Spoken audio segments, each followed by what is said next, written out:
Bon, après de tables rondes très riches en idées, en données, en problématiques, il n'est pas facile de tirer des conclusions qui ne se limiteraient pas à un résumé de ce que nous venons d'écouter.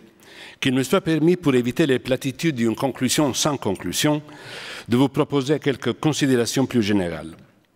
Comme Jean-Luc Martinez nous l'a rappelé au début de cette journée, la recherche dans ces musées doit être distinguée en principe de celle qui se déroule dans les institutions académiques comme les universités ou les instituts de recherche dans les domaines de l'archéologie ou de l'histoire de l'art. Mais en quoi exactement consiste-t-elle cette distinction, cette différence qui est bien sûr nécessaire? Une première réponse serait très simple. La recherche académique se déroule avec une liberté totale, sans limitation géographique ou historique, tandis que les recherches dans les musées doivent nécessairement utiliser les collections qui leur sont propres comme point de départ. Cependant, ça ne suffit pas. Il y a un autre niveau sur lequel la distinction entre recherche académique et recherche muséale peut se poser, notamment un problème méthodologique qui a été objet de discussion surtout, mais pas exclusivement dans les États-Unis. D'après une conception ou un préjugé qui a été plusieurs fois formulé, les recherches muséales, en tant qu'orientées primairement sur les objets, et notamment sur les objets du musée, ne laisseraient point d'espace à une réflexion théorique, tandis que les recherches académiques, en tant que lointaines de l'univers objectuel des musées, auraient la vocation philosophique à théoriser sur l'art et l'archéologie. Il reste implicite dans cette conception que la théorie, en tant que philosophique, aurait des titres de noblesse qui seraient bien plus importants par rapport à la recherche muséale. Je n'ai jamais cru à ces hiérarchies artificielles, et si tant qu'il en faille en établir une, j'aurais personnellement tendance à donner plutôt la primauté à la recherche muséale, aux problématiques qu'elle recèle, à la matérialité des recherches dans les musées, à l'histoire dont elles sont un condensé.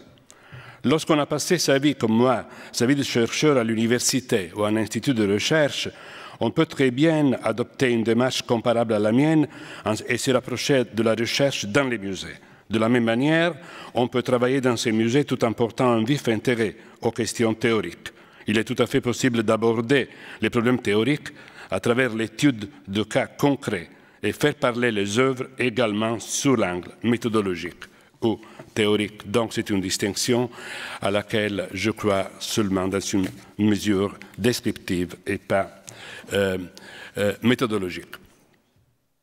Mais quelle est donc la relation véritable entre les collections des musées et la recherche qui se fait dans ces musées et les horizons sociaux et historiques qui vont bien au-delà du musée?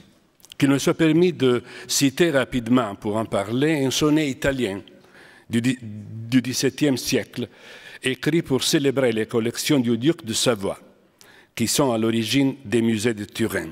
Le but de cette collection est défini par le poète, qui est, je crois, inconnu, avec une formule courte et efficace. Je la dis tout d'abord en italien.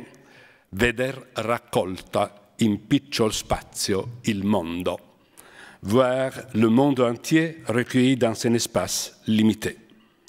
Dans cette formule, on reconnaît l'ambition fondamentale des collections princières et royales qui ont donné naissance au musée dans la tradition européenne. Une ambition cognitive, donc typiquement théorique. Or, si cette ambition pouvait être célébrée à propos des collections du duc de Savoie au XVIIe siècle, elle est énormément plus évidente pour le musée du Louvre, qui par son histoire et par la taille même de ses collections peut être très proprement défini comme un musée monde. La richesse incomparable des collections du musée du Louvre, cependant, ne doit pas être considérée, je crois, dans notre contexte, dans le contexte de cette journée sur la recherche, La richesse incomparable des collections du musée du Louvre ne doit pas être considérée comme un mérite, mais plutôt comme une responsabilité.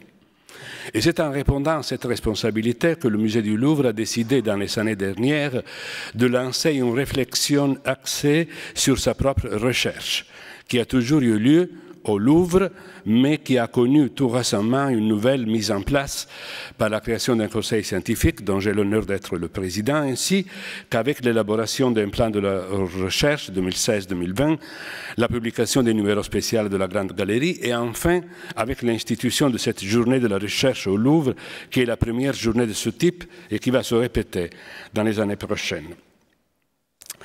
Les tables rondes ont déjà démontré avec éloquence comment, à partir des collections du musée, il est possible d'élargir le regard à des préoccupations plus générales.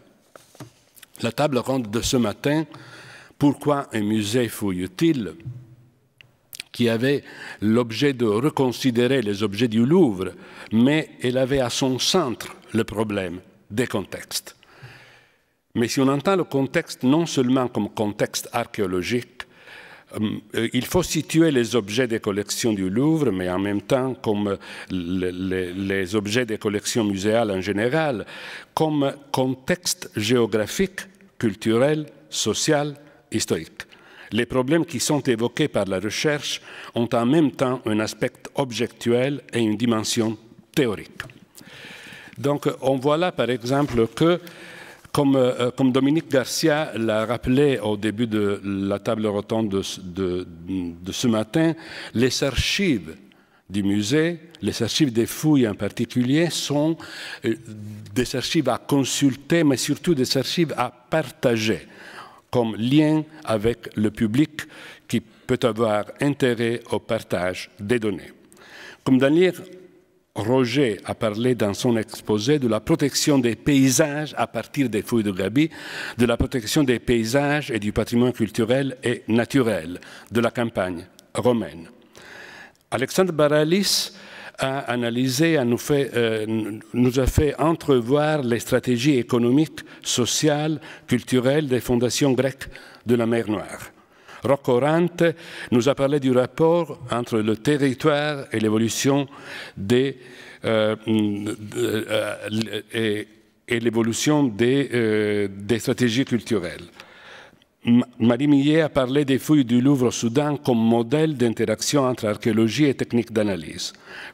Florence Coleman a analysé le rapport entre fouilles archéologiques et reconstitution muséale.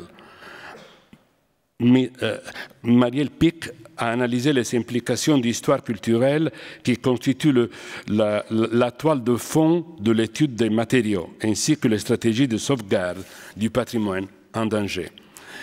Dans la discussion, Vincent Charpentier a parlé des enjeux de la communication et du rapport entre la recherche et la nécessité de partager les émotions, comme l'a dit Dominique Garcia, et la connaissance et les conséquences de cette connaissance, par exemple la sauvegarde des patrimoines et des paysages. Et en intervenant dans la discussion, Vincent Rondeau a parlé de rendre sensible le public à certains problèmes tels la reconstitution contextuelle que les spécialistes doivent se proposer de partager avec leurs concitoyens.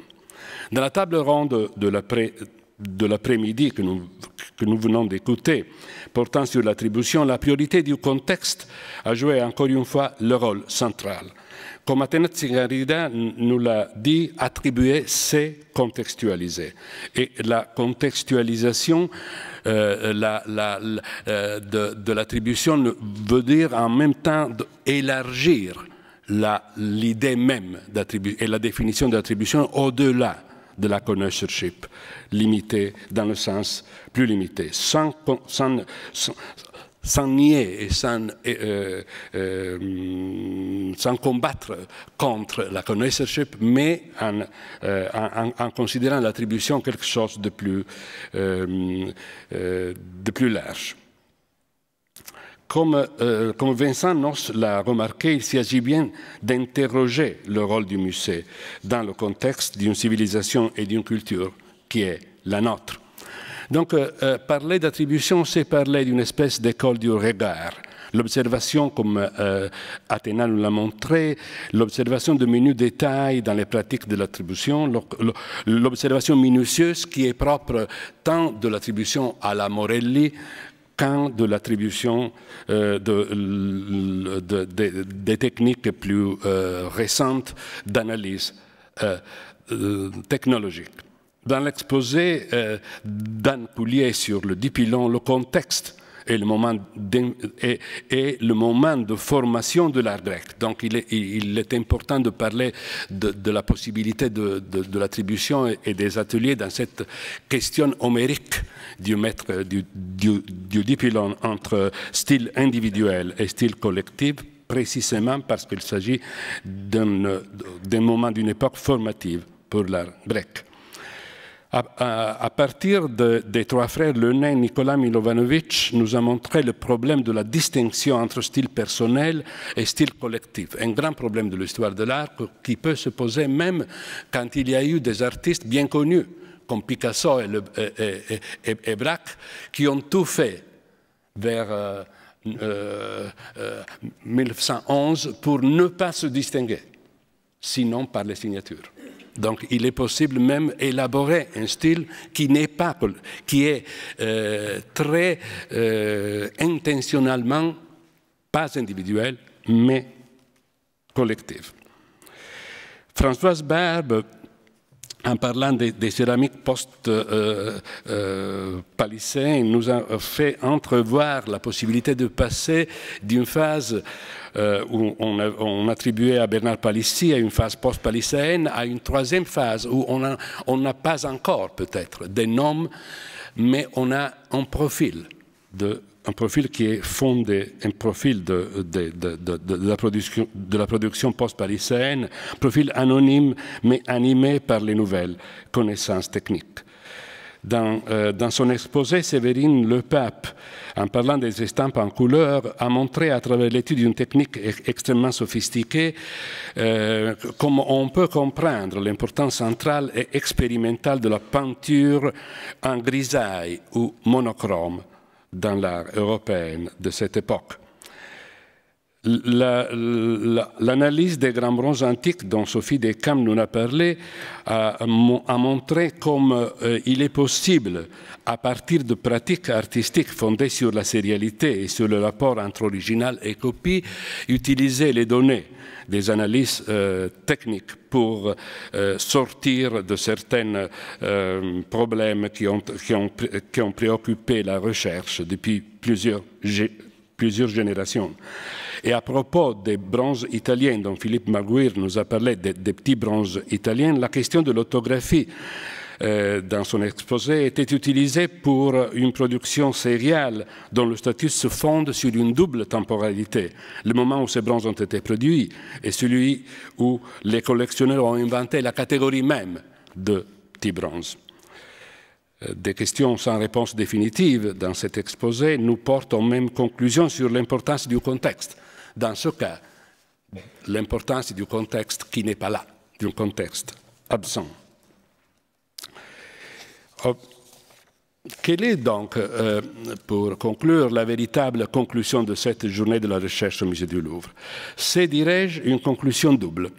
D'un côté, la priorité des contextes et la responsabilité, voire l'obligation scientifique et morale des musées, et du musée du Louvre en première ligne, de mettre la reconstitution des contextes au cœur de leur activité de recherche.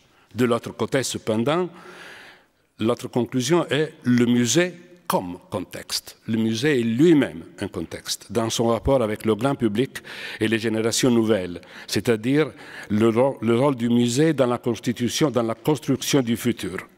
La recherche dans le musée du Louvre montre que le musée ne doit pas être un lieu de conservation passive et que ses collections doivent être conçues ou reconçues comme une machine à penser. Une machine à penser en fonction du public. C'est sous cet angle qu'il vaut la peine de réfléchir sur le nouveau regard sur le musée que la recherche comporte et déclenche. Et c'est sous cet angle que la recherche muséale doit, je crois, se mesurer avec les grands problèmes de notre société, comme le développement des territoires, le rapport entre économie et culture, la conservation des paysages, la conservation du patrimoine, la nature même du patrimoine culturel et historique. En transmettant aux citoyens de notre génération et des générations qui suivront des connaissances, des curiosités et des valeurs, le musée a un rôle extrêmement important. Qu'il me soit permis de conclure par une citation qui, je crois, peut parler de ça dans notre contexte. C'est une citation prophétique, ce sont quelques lignes prophétiques de Georges Bataille, datées de 1930, à propos du musée. L'ensemble des musées, je cite, « L'ensemble des musées du monde représente aujourd'hui un amoncellement colossal de richesses, mais surtout, l'ensemble des visiteurs des musées du monde représente sans aucun doute le plus grandiose spectacle d'une humanité libérée et vouée à la contemplation. Les salles et les objets d'art ne sont qu'un contenant dont le contenu est formé par les visiteurs. Un musée est comme le poumon d'une grande ville. La foule afflue dans le musée comme le sang, et elle en ressort purifiée et fraîche. Les tableaux ne sont que des surfaces mortes, et c'est dans la foule que se produisent les jeux, les éclats, les ruissellements de lumière qui sont après décrits par les critiques. Merci.